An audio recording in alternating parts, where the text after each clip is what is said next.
그리고 연산군 10년 7월 16일 어떤 일이 벌어지는데요. 연산군이 뇌간 김처선을 하옥하라는 명을 내린 겁니다. 김처선이 무례한 일이 있었으므로 죄를 주어야 하나 도설리가 없으니 우선 장백대로 대신하라 라는 명을 내립니다.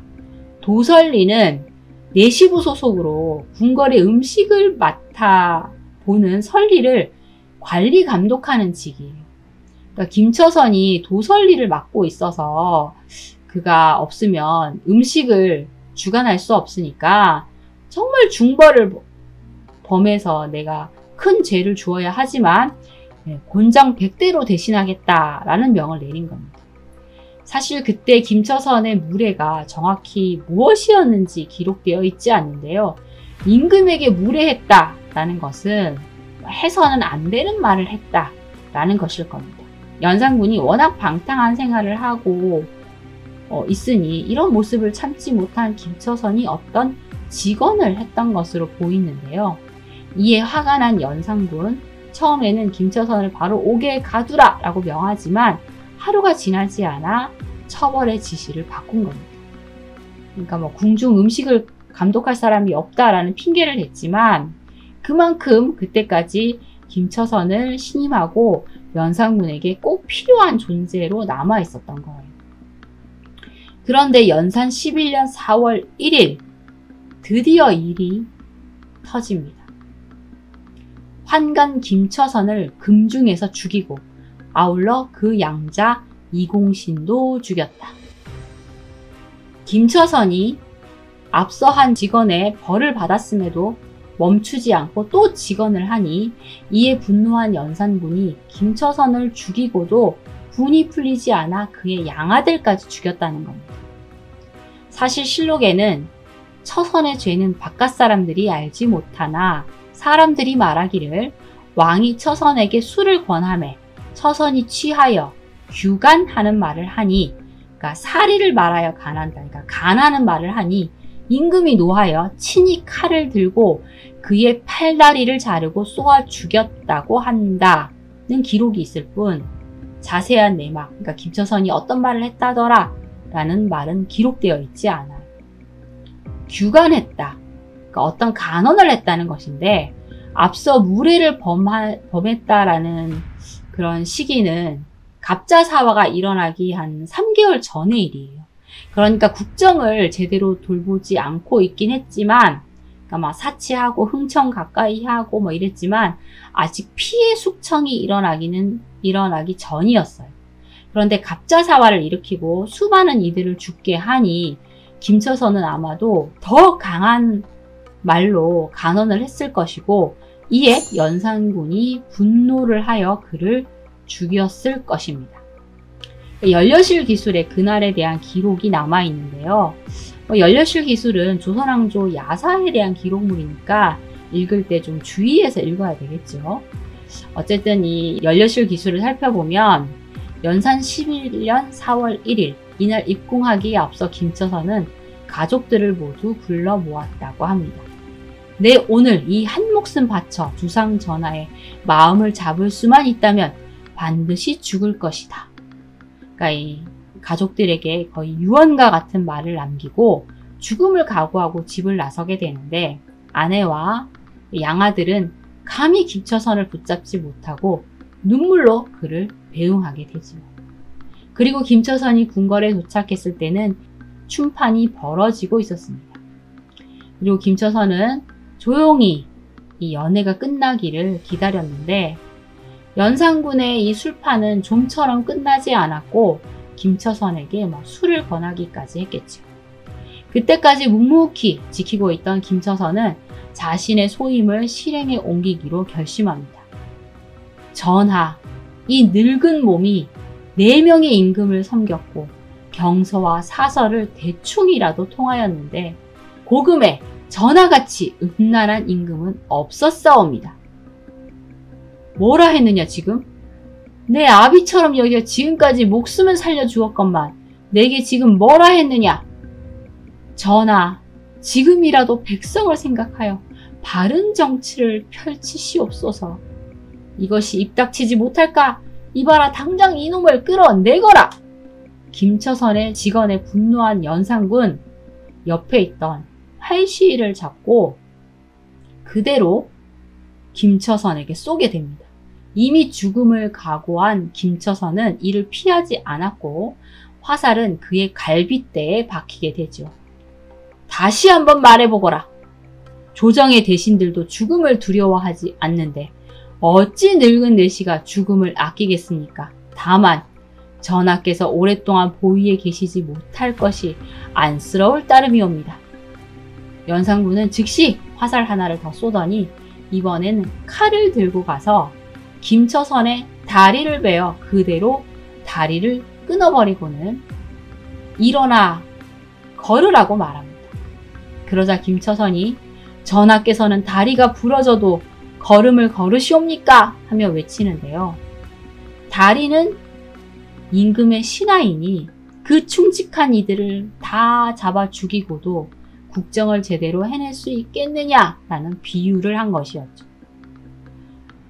너무나 분노한 연산군 찌르고 베어 이 김처선에게 분노를 표하는데요. 숨을 거두는 순간까지 김처선은 바른 말을 그만두지 않았다고 합니다.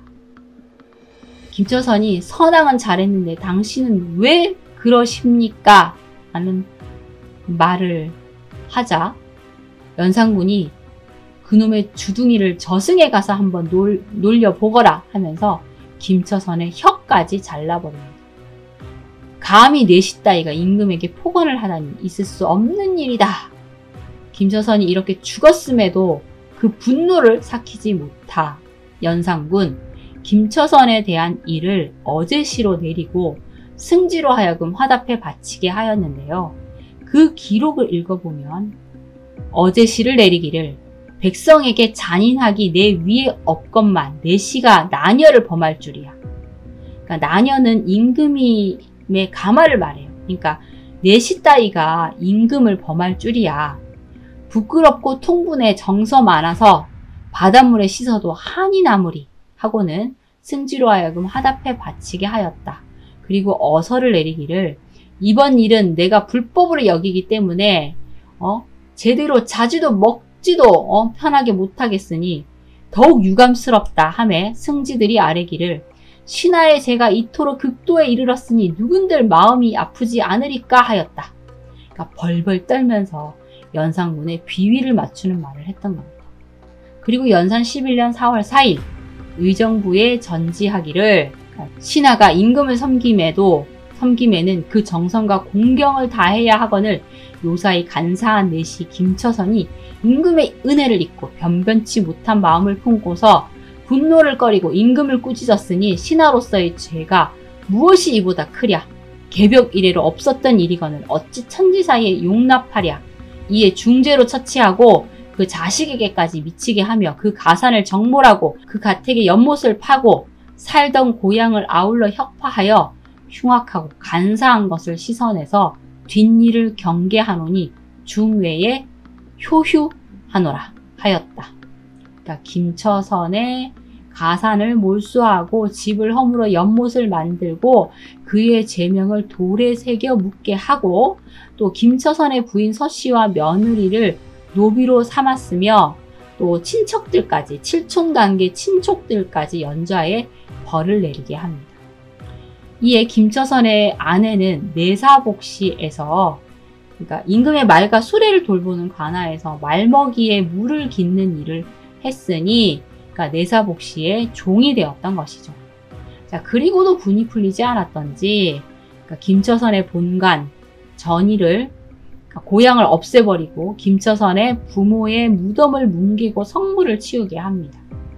그리고 사람들 이름에 처자를 쓰지 못하게 해요. 같은 이름을 가진 사람을 강제로 개명시킨 겁니다. 절기 처서 아시죠? 처서를 조서로 바꾸고요. 그 좋아했다는 처용무를 풍두무로 바꾸게 하고 국가 문서에도 처자를 사용하지 못하게 합니다. 과거 시험에 처자와 선자를 사용했다고 해서 합격을 했는데 합격을 취소한 사례까지 일어났고 또 사인 성몽정이 교서를 쓰는데 첫자를 썼다고 해서 국문을 당할 뻔했어요.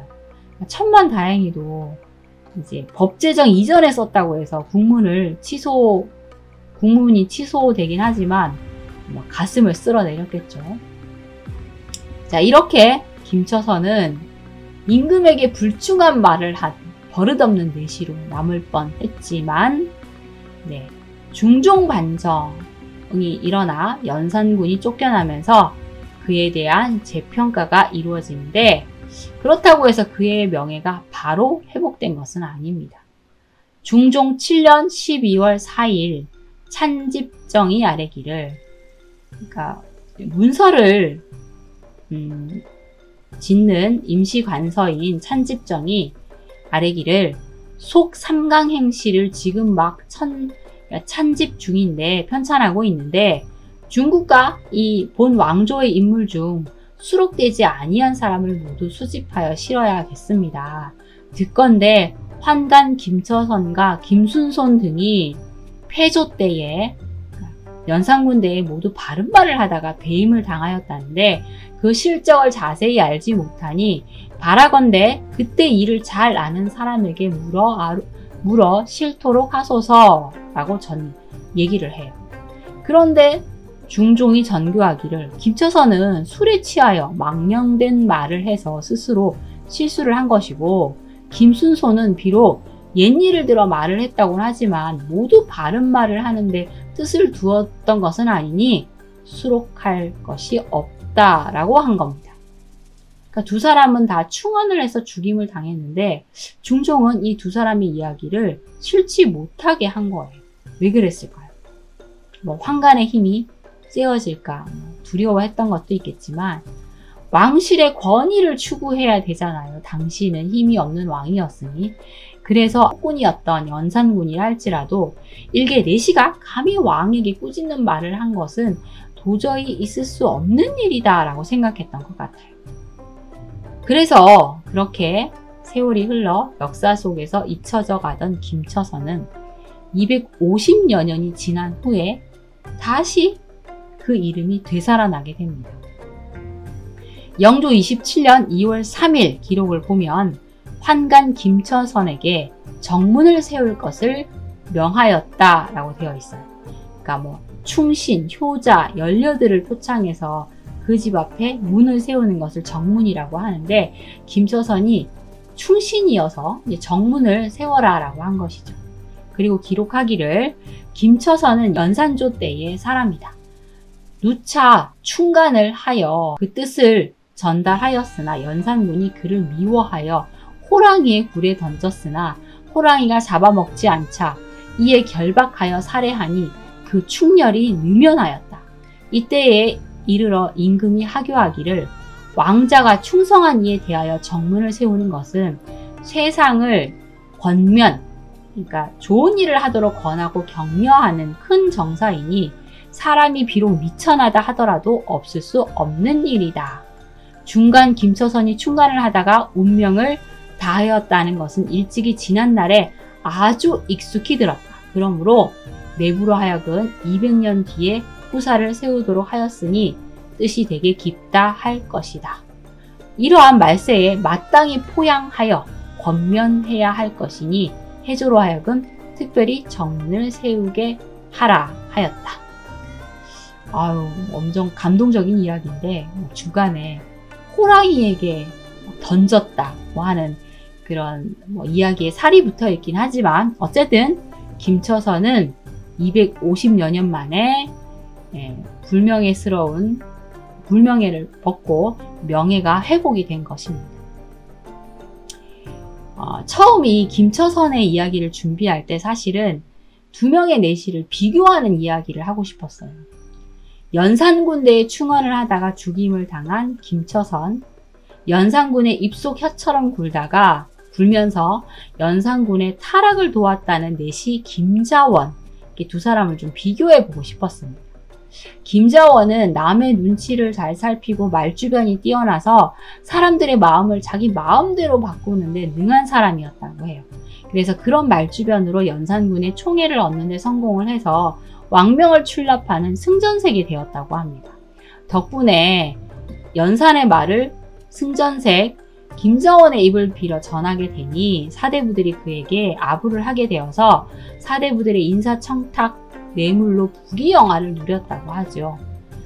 김정원이 나주 출신인데 나주 가나에서 여러 채의 집을 지어주기도 했다고 하니까 그 위세가 대단했던 것 같습니다. 그래서 영화나 드라마에 보면 이 두 내시가 대비적으로 등장을 많이 하고 있어요. 그런데 제가 김정원에 대한 조사를 좀 많이 해보니까 그의 행실이 좀 구체적으로 기록이 되어 있지 않고 또 반정 이후에 그의 행보가 나와 있지 않아서 오늘은 김처선 위주로 이야기를 하게 되었습니다. 짐승은 죽어서 가족을 남기고 사람은 죽어서 이름을 남긴다라고 하죠.